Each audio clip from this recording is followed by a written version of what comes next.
Hey guys, so today I'm going to be looking at more Am I Wrong stories. So yeah, let's just get right into the video. I have 3 kids, Maggie, Levi and Charlie. Levi and Charlie share a bedroom and Maggie has her own room as the oldest and also only girl.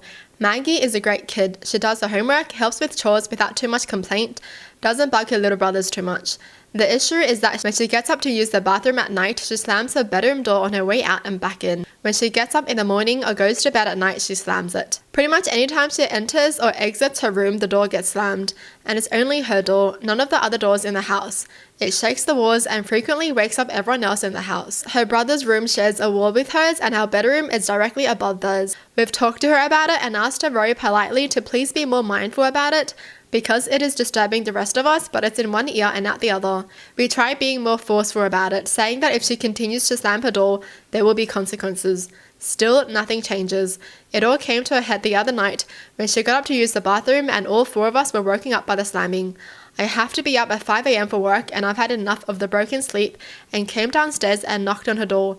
She opened it and said, "What?" With such attitude, it took a lot of self-control not to start yelling.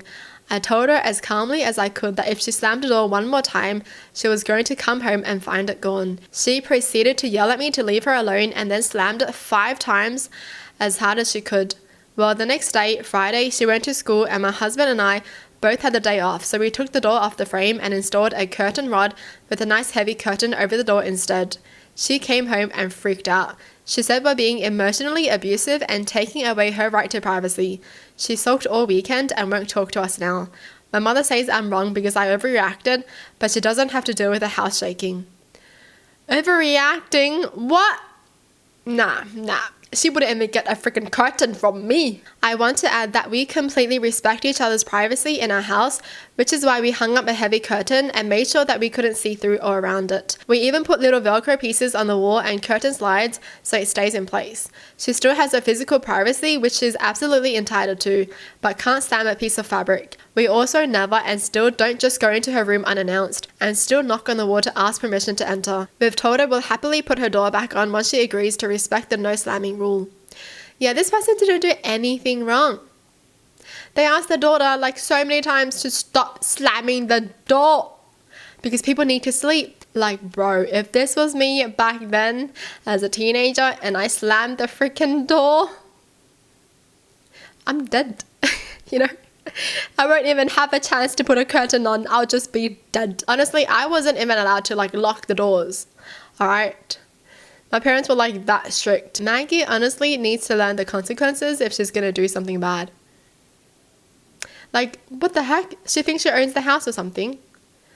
There's other people in their house too and they need to sleep too. Like, does she think about no one but herself?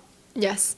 I think that's the kind of person she is, honestly. I'm pretty sure if this was like in a lot of our households, we will get yelled at so bad. I was raised by my older half-sister. I never met my dad and our mum OD'd when I was 10 and my sister was 19. My sister's dad was still in her life and was willing to support her, but not me. My sister chose to be my guardian and her father's family went low contact with her as a result. In order to raise me, she gave up a lot. Her relationship with her father, college, her 20s, and so much more. A few months ago, I got engaged and I told my sister that in addition to being my maid of honor, I also wanted her to be the one to walk me down the aisle. All my life, she's had to fulfill so many roles for me, big sister, mother, father, friend, that it only felt right that those multiple roles be honored on one of the biggest days of my life. My sister was ecstatic and so was I, but when I brought it up with my fiancé, he objected. My future in-laws are very traditional and my fiancé had always expected that his wedding would be a very traditional white wedding. He said that it was great that my sister was my maid of honor, but that her having 2 roles wasn't, and that it wasn't appropriate for her to walk me down the aisle since that's usually done by a man.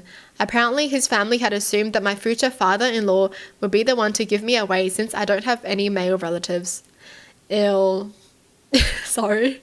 I mean, I don't like that. I don't like the fact that they're not respecting someone who raised the love of their life. I told him that I appreciate his father being willing to fill that role, but that the one who made me the person I am is my sister, so it's right that she be the one to give me away. It turned into an argument that spread to my in-laws. My mother-in-law called me a few days ago to say that although she understands how important my sister is to me, that it's also my fiancé's wedding and I shouldn't be putting my sister before him on his day.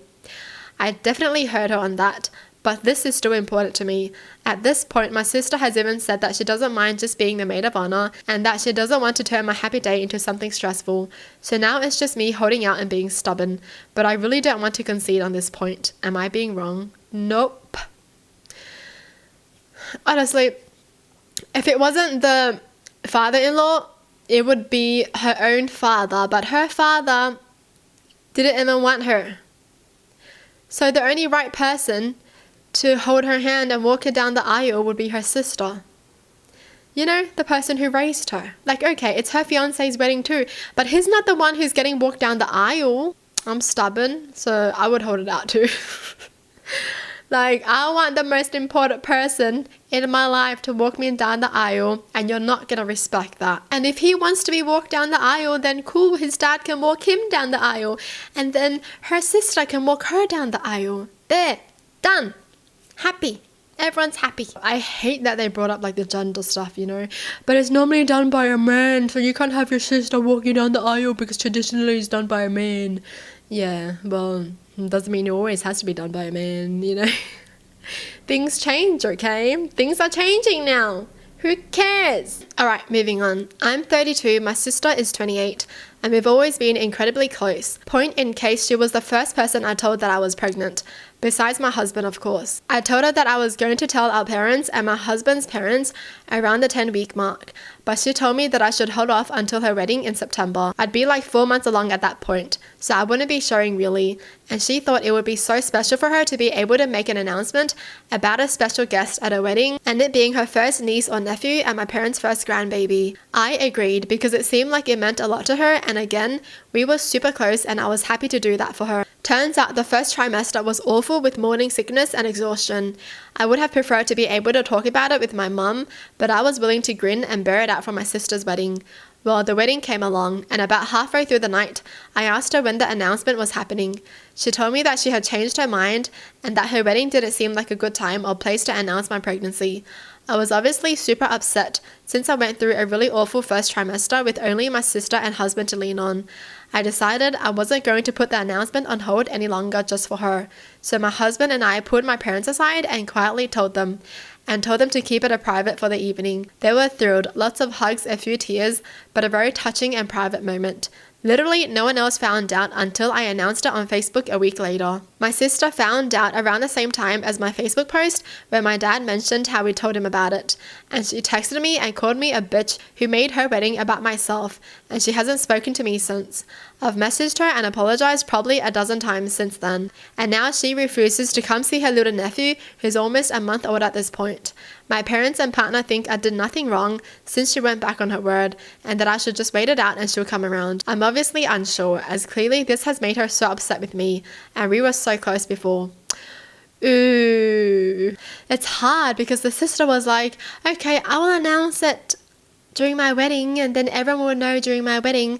So this person was obviously waiting for the day of the wedding so she could tell everyone, right? Because the sister was like, let's announce it during my wedding. And then the sister changed her mind, but this person still wanted to tell her parents at least during that day. So she did, because that was what was planned anyways. It's not like she made the whole wedding about her baby. Do you know what I mean? It's not like she grabbed the microphone and was like, hey guys, I'm pregnant.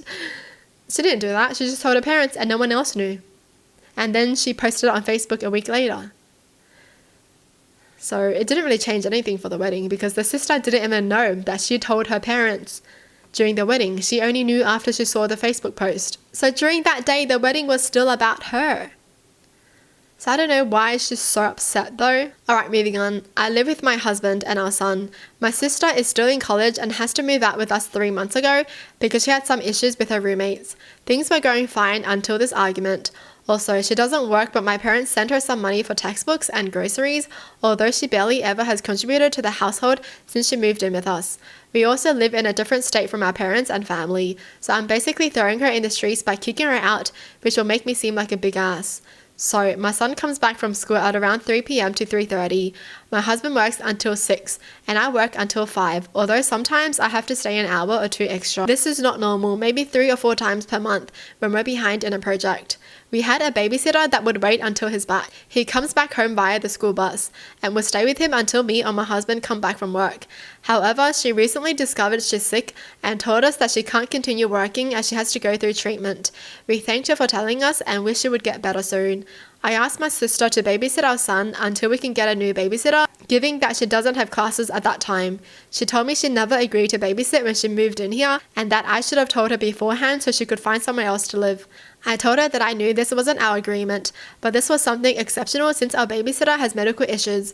It's not neither of our fault and she would prefer 100 times to not be in this situation. She still told me she can't babysit because sometimes she has to go to the library or to study with friends and babysitting will limit her hours of studying.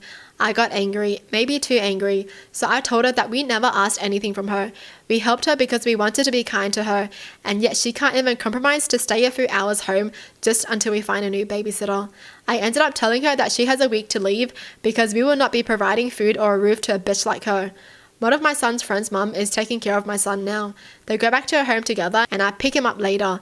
My sister tried to apologize, but I told her I don't want to live with her because she showed me her true colors. She also told her family and a lot of them are mad for leaving my sister homeless. My husband, my in-laws and friends support me, but it feels harsh if my family isn't on my side. Well, nah, I don't think they're wrong. Like, this sister is living rent-free. And she doesn't even want to look after a little kid for a couple hours, and that's her own nephew. It's not even like a random kid. That's her own nephew, and she's going to be like, no, I don't want to look after him. When did I say I was going to look after him when I moved in with you? Bitch. You're living there for free. Obviously, you got to do something. Yeah, try apologize because it ain't going to work no more. Oh my God. Okay, you said this wasn't in the agreement when you moved in and you wouldn't have moved in if you knew you had to babysit. Then move out then. Get out of there. Holy. I would be so freaking mad too. It's like lending someone $1,000 and then you ask them to lend you $1 and they're like, no. When did I say I was going to lend you $1? Oh no. Well, that's it for the video. Hope you guys enjoyed. Tell me in the comments down below what your thoughts are. And as always, thanks for watching. Hope you guys liked it and I'll see you guys next time. Bye.